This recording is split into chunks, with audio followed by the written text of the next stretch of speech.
All right, joining us next on the show today, he's a retired Army colonel, one of our favorite guests. He's giving us the inside scoop on all things geopolitics. Colonel Douglas Macgregor, thanks for joining us on Steak for Breakfast. Sure, happy to be here.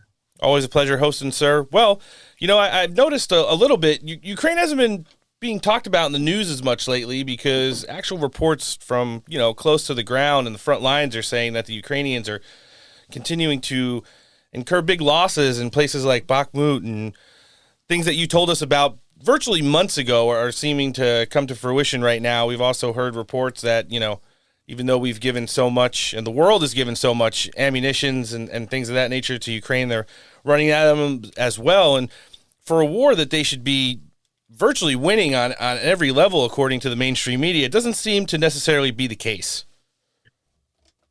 Gee, you haven't left me anything to say. I think the lesson is that you can suppress the truth only so long, and ultimately the battlefield will reveal the truth, and that's what we're hearing.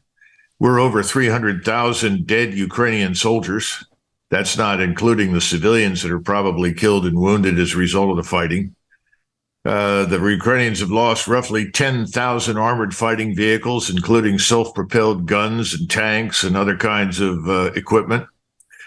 And we've lost, at least to this point, at least $70 billion of the $118 billion allocated for Ukraine. And I don't know how many Americans, Germans, Frenchmen, Brits in NATO uniform who've been operating in Ukrainian staffs and organizations have been killed. We won't know that for a long time, but I'm sure we've had several casualties. But the bottom line is the whole thing is falling apart. And I don't know where they're going to get a counterattack from, especially after the last 48 hours. The Russians destroyed 9 Ukrainian brigade headquarters, 200 tons of ammunition, and wiped out a substantial portion of whatever remained of Ukraine's air defense network. So once the mud dries, right now, if you're in Ukraine and you step off the road, you sink up to your waist or chest in mud. Oof. If you're in a tank or an armored fighting vehicle, you sink, nothing moves. But I suppose once that finally dries out, and we still have rain at the moment in Ukraine, the Russians will come out and walk over the remaining dead and march further west. Where do you see an endgame for Russia in this? Obviously, we know at some point they'll get to the negotiation table. They'll try to make it, put lipstick on a pig as best as possible. Ukraine will still be winning for all things Western democracy-wise, and even though Russia is still going to get their historically old geographical territories, they're taking the biggest loss in the history, since World War II. And once that happens, what is the reality of how this area is going to be reshaped? Especially, you had the NATO chief in the last 2 weeks make his first trip to Kiev since the conflict started and said it doesn't matter if all the NATO members want it or not. The rest of the world wants Ukraine to be in NATO, so that's pretty much the end game for them. Yeah, I like my favorite expression is put a happy face on the dead rat. And right now, the policy of waging war at the expense of the Ukrainian nation against Russia hasn't worked. It's failed miserably. How will this end? Well, it'll end when the Russians decide to end it. I think what they've been waiting for is they know we won't talk to them and that anything we say is going to be treated with extreme suspicion. Remember, we're the ones that urged them to join the Minsk talks and agreements. We promised them that we would deliver on equality before the law for the millions of Russians living in Ukraine and speaking Russian, that effectively the Russians would ultimately end up in a situation where Ukraine would not represent a threat to them. The opposite has happened, so they're not going to talk to us. But I think they've been waiting to see governments in Europe turn over, and I think that's coming. I think if you look at what's happening in France right now with Macron, I wouldn't give a plug nickel for Macron in another month. I'd be surprised if he's still there. The British they'll lose the current prime minister and find something new, and they'll go through governments until that economy collapses. Yep. The real question is what happens in Berlin with Scholz, who is probably the most uninteresting, unimaginative, and unimpressive leader Germany has had, certainly in the last 1,000 years that I can recollect. So they may be willing to talk to the Europeans. Now, what do the Russians want? Well, they want a Ukraine that's not a threat to Russia. just as we would like a Mexico that's not a threat to us. Correct. I don't know how they'll get it without marching all the way to the Polish border. And I think increasingly in Moscow, that's what people are talking about. They don't want to, because I don't think the Russians want to govern real Ukrainians. And the majority of real Ukrainians, those that are left, are west of the river. Right. Most of the people east of the river, of the Dnieper, are Russified, as they say. In other words, they speak Russian. Culturally, they're Russian. And if you looked at the electoral maps for years, they were quite willing to join Russia. So the bottom line is, what do they do about the people in the West? They'd like them to be neutral. Who's going to guarantee that? We're certainly not going to guarantee it. So it's up to the countries that border Russia, and primarily Germany and France, to sign on for something that guarantees that the neutrality of this sort of rump Ukrainian state. But there's another problem, and this is one that you hinted at when you asked your question.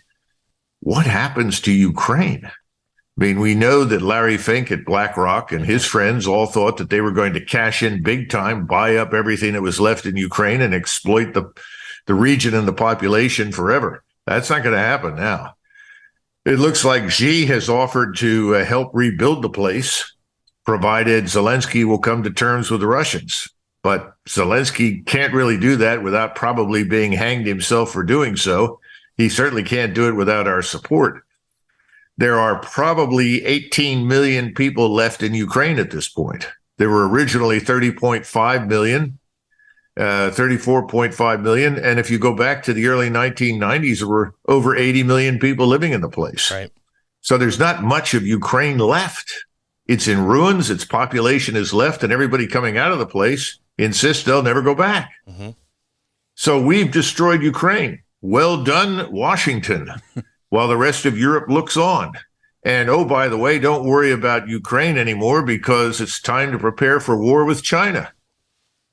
That is the next thing I wanted to segue on. It seems like, as you know, people at the highest levels of our government and all of the big lobbyists in the military-industrial complex seem to get tired with this new shiny thing. You know, Zelensky's not going to be making any trips back to Congress to drape Ukrainian flags over the speaker's lectern and things like that. I've actually seen a couple editorials over the course of the last few weeks that, you know, if Zelensky doesn't play his card right and get in line by the summer, there's people who saying that he could be subject to his own, you know, U.S.-induced coup like they did back in 2014 when the group that would eventually come in and take power that led to his rise came in there. So now we're seeing all the Sunday morning talk shows this week said, oh, guess what? Now we need to prepare for war with China. There wasn't really any new developments. China does what they kind of do. Their military drills, they're testing missiles and rockets and equipment and stuff like that. They buzz the towers off the coast of Taiwan, and didn't really seem like anything big. And the last time you were here, you kind of laid it out really nicely, saying how there are people who see both sides of the coin in China and Taiwan. There's more backroom talks between those two nations probably than with the United States.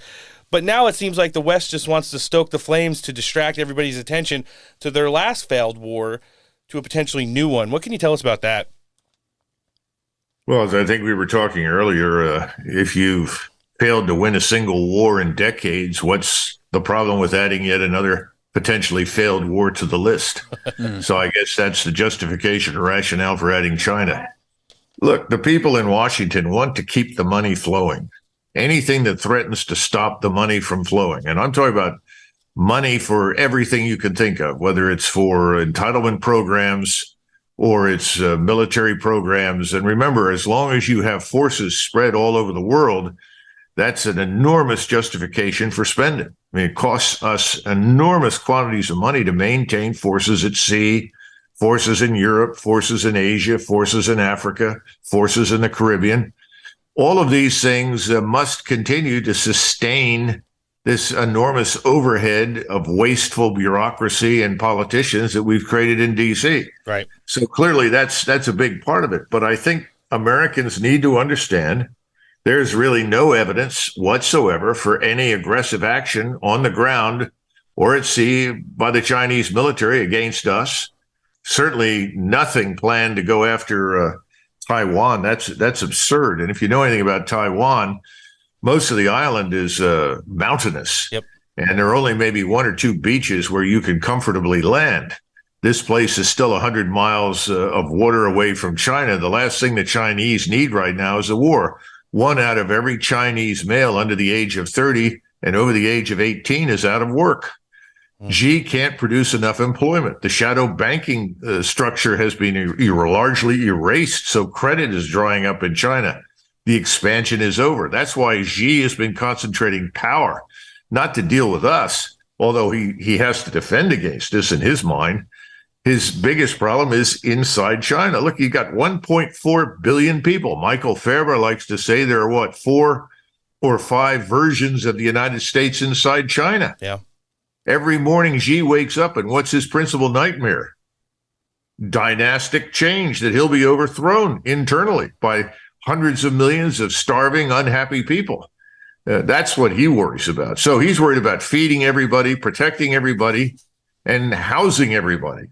That's a tough job when you got 1.4 billion people. I don't think he's got much time left over for anything else. No, and there were definitely talks earlier in the spring before his re-election. There was some dissent and unhappiness within the government of China towards his leadership when it came to taking care of things domestically instead of, extending the tentacles of the CCP throughout the course of the world. Colonel, last thing I wanted to ask you, we haven't touched on it too much with you, domestic politics here. Does anybody in the 2024 general election cycle that's running right now, especially in the Republican primary, when it comes to their foreign policy, have something that, brings to the table ideals that's going to, kind of get this war footing that we've fallen back into under the Biden administration back on track? Other than Donald Trump, no. Donald Trump has taken the same position he did while he was president. He just didn't have much success in implementing any of it. And that is that we don't need to be everyone else's first responder. We do not need to police the globe. We need, first and foremost, to protect the United States. That means its borders, its population. He wanted to do what Xi is trying to do with great difficulty. That is protect us, house us, provide a decent standard of living, employment, and so forth for the American people. Now, when you look at DeSantis, I listened to him a few months ago, and he made the statement, much to my surprise, that we had no vital strategic interest in Ukraine that justified the presence of any U.S. forces under any circumstances. And then within a few days, he reappeared and said, I was wrong. We absolutely have to be there. So obviously, he's a man of extraordinary backbone and character. And immediately surrendered whatever autonomy or independence he had to the big donors who said, no, got to be at war.